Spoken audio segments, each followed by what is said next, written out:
नमस्कार, मैं हूं परवेश और आप देख रहे हैं द भारत खबर। शुरुआत करते हैं दिल्ली की 10 बड़ी खबरों की, लेकिन उससे पहले आपसे एक छोटी सी अपील है। अगर आपने अभी तक द भारत खबर चैनल को सब्सक्राइब नहीं किया है तो तुरंत सब्सक्राइब कर लीजिए और बेल आइकन को भी जरूर दबाइए। दिल्ली के मुख्यमंत्री अरविंद केजरीवाल विपश्यना साधना से लौट आए हैं। उन्होंने सोशल मीडिया पर इसकी जानकारी दी। उन्होंने कहा कि विपश्यना ध्यान से उन्हें हमेशा आत्मिक बल और मानसिक शांति मिलती है। सीएम केजरीवाल 24 दिसंबर को विपश्यना ध्यान के लिए गए थे। विपश्यना के नियमित अभ्यासी केजरीवाल ने पूर्व में धर्मकोट, नागपुर और बेंगलुरु में आयोजित सत्रों में इस पद्धति का अभ्यास किया है। 2016 में वे 10 दिनों तक विपश्यना का अभ्यास करने के लिए नागपुर गए थे। इसके अगले साल वो महाराष्ट्र के इगतपुरी और हिमाचल प्रदेश के धर्मकोट पहुंचे थे। नए साल पर उपराज्यपाल ने दिल्ली के व्यवसायियों को तोहफा दिया है। दिल्ली में अब खान पान से संबंधित लाइसेंस लेने की प्रक्रिया आसान होगी। 49 दिनों में इस प्रक्रिया को पूरा कर लिया जाएगा। 28 तरह के दस्तावेज भी नहीं देने पड़ेंगे। 5 स्टार और 3 स्टार होटलों में देर रात तक जाम छलकाने की आजादी होगी। भोजनालय, रेस्टोरेंट, गेस्ट हाउस और होटल की लाइसेंसिंग प्रक्रिया को सरल किया जाएगा। 5 और 3 स्टार होटलों के रेस्टोरेंट और बार में देर रात 2 बजे और अन्य सभी रेस्टोरेंट और बार देर रात 1 बजे तक खुले रहेंगे। इससे नाइट कल्चर को बढ़ावा मिलेगा और लाइसेंस की प्रक्रिया आसान होगी। इसके लिए उपराज्यपाल वीके सक्सेना ने आदेश जारी कर दिया है। लाइसेंस में ऑनलाइन और फेसलेस पुलिस क्लियरेंस सर्टिफिकेट भी मिलेगा। ये कदम उपराज्यपाल ने ईज ऑफ डूइंग बिजनेस सुनिश्चित करने के लिए उठाया है ताकि नाइट टाइम इकोनॉमी को प्रोत्साहन प्रदान किया जा सके। नए साल के जश्न के बीच राजधानी दिल्ली से दिल दहला देने वाली घटना सामने आई। दिल्ली के कंझावला इलाके में कार सवार कुछ युवकों ने एक युवती को टक्कर मार दी। हादसे के बाद युवक कार लेकर भागने लगे। लड़की कार के नीचे फंसी रही और करीब 4 किलोमीटर तक सड़क पर घिसटती रही। उसके कपड़े तक फट चुके थे। लहूलुहान युवती सड़क पर पड़ी रही और दम तोड़ दिया। आउटर दिल्ली के डीसीपी हरेंद्र सिंह ने बताया कि शनिवार रविवार की दरमियानी रात करीब 3 बजे पुलिस को खबर मिली कि कंझावला इलाके में एक लड़की सड़क किनारे बिना कपड़ों के पड़ी है। खबर मिलते ही पुलिस की टीम मौके पर पहुंची तो लड़की का शव पड़ा था। पुलिस ने मामले में 5 युवकों को गिरफ्तार कर लिया है। कार भी जब्त कर ली गई है। आरोपियों के खिलाफ गैर इरादतन हत्या का केस दर्ज किया गया है। फिलहाल घटना से जुड़ा कोई सीसीटीवी पुलिस के हाथ नहीं लगा है। डीसीपी हरेंद्र सिंह ने आरोपियों के मुताबिक बताया कि उनकी कार पीड़िता की स्कूटी के साथ दुर्घटनाग्रस्त हो गई थी। उसके बाद वे आगे भागने लगे, लेकिन वे इस बात से बिल्कुल अनजान थे कि उनकी कार में स्कूटी समेत लड़की फंस गई है और सड़क पर कई किलोमीटर तक घसीट कर ले आए हैं। दिल्ली में हुए इस सड़क हादसे के मामले पर दिल्ली महिला आयोग की अध्यक्ष स्वाति मालीवाल ने प्रतिक्रिया दी है। उन्होंने कहा है कि दिल्ली के कंझावला में एक लड़की की नग्न अवस्था में लाश मिली।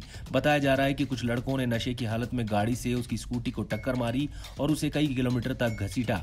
ये मामला बेहद भयानक है। मैं दिल्ली पुलिस को हाजिरी सम्मन जारी कर रही हूँ। पूरा सच सामने आना चाहिए। इसके साथ ही उन्होंने न्यू ईयर को लेकर दिल्ली पुलिस की तैयारियों पर भी सवाल उठाए हैं। नए साल के पहले दिन इंडिया गेट के इलाके में करीब 1.5 लाख लोग पहुंच गए। कनॉट प्लेस और चिड़ियाघर में भी भारी संख्या में लोग पहुंचे। इससे नई दिल्ली इलाका पूरी तरह ठप हो गया।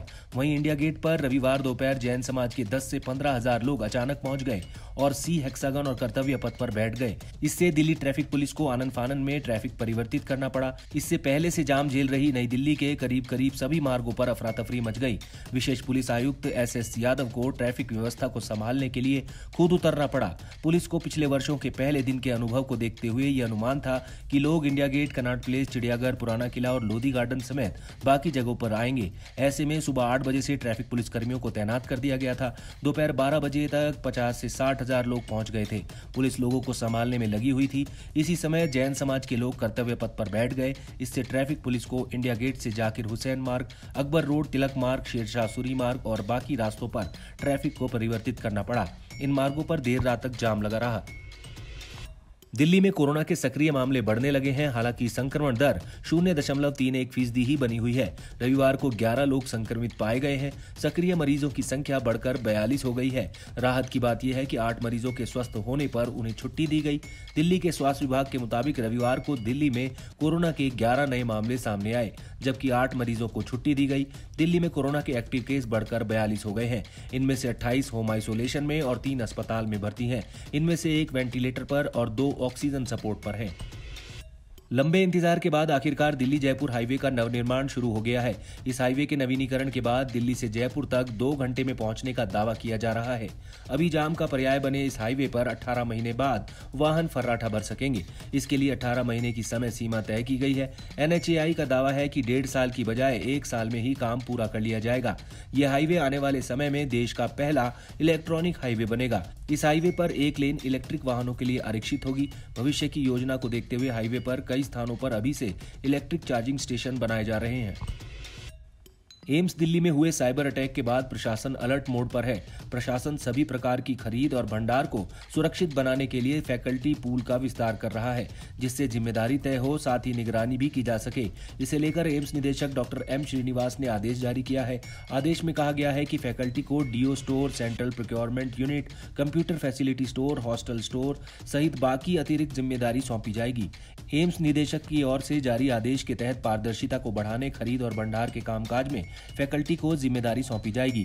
सभी विभागों के अध्यक्ष को निर्देश दिया गया है कि विभाग में कम से कम एक संकाय को डिपार्टमेंट स्टोर की अतिरिक्त जिम्मेदारी दी जाए और विभाग के एक अन्य संकाय को विभागीय खरीद की अतिरिक्त जिम्मेदारी दी जाए। राजधानी दिल्ली के लोगों को एक बार फिर से कड़ाके की ठंड और कोहरे का हमला झेलने के लिए तैयार हो जाना चाहिए। दिल्ली में अगले 5 दिनों के बीच ठिठुरन वाली ठंड पड़ने का अनुमान है। उच्च हिमालयी क्षेत्रों से आ रही बर्फीली हवाओं के चलते एक दिन में ही न्यूनतम तापमान में लगभग 5 डिग्री की गिरावट हुई है। देश के उत्तरी हिस्से में पिछले दिनों एक पश्चिमी विक्षोभ का प्रभाव देखने को मिला है। इसके चलते उच्च हिमालयी क्षेत्रों में कई जगहों पर बर्फबारी और बारिश हुई है, जबकि दिल्ली समेत उत्तर भारत के कई हिस्सों में हल्के बादलों की आवाजाही देखी गई। इसके चलते राजधानी दिल्ली के न्यूनतम तापमान में इजाफा दर्ज किया गया, लेकिन अब पश्चिमी विक्षोभ का प्रभाव समाप्त हो गया है। आसमान में बादल नहीं है और हवा की दिशा उत्तरी पश्चिमी है। ये हवा अपने साथ उच्च हिमालयी क्षेत्रों में हुई बर्फबारी की ठंडक भी ला रही है। इसके चलते दिल्ली के न्यूनतम तापमान में तेजी से गिरावट दर्ज की गई है। दिल्ली के लोगों के लिए साल की पहली सुबह कड़ाके की ठंड के साथ हुई। दिल्ली के सफदरजंग मौसम केंद्र में रविवार की सुबह न्यूनतम तापमान 5.5 डिग्री सेल्सियस रिकॉर्ड किया गया, जो कि सामान्य से 2 डिग्री नीचे है। एक दिन पहले से अगर इसकी तुलना करें तो न्यूनतम तापमान में लगभग 5 डिग्री की गिरावट आई है। दिल्ली में रविवार देर रात लोग नए साल के जश्न में डूबे हुए थे, तभी भूकंप आ गया।